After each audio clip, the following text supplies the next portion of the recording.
Hello everyone, today in this video we will discuss how to fix Bluetooth audio not working on Realme 16.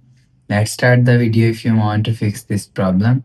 So go to app library, here click on settings app. Now in setting click on Bluetooth.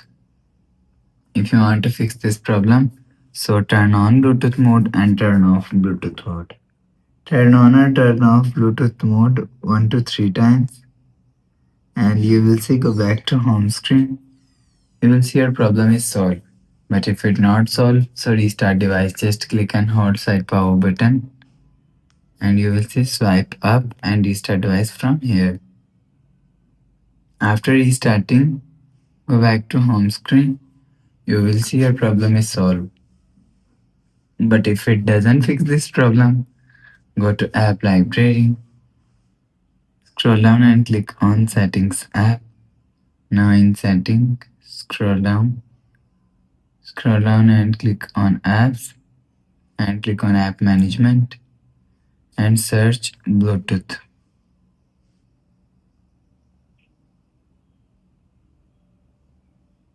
Here showing you Bluetooth app, click on Bluetooth app and click on storage and usage and clear cache Bluetooth app. After clear cache Bluetooth app, go back to home screen. You will see your problem is solved. But if it's still not solved, click on again settings app and click on system and update. Click on backup and reset and click on reset phone and reset network settings, enter phone pin and click on reset. Go back to home screen. You will see your problem is solved. So that's how you can fix Bluetooth audio not working on Realme 16. If you like the video, please subscribe. Thanks for watching.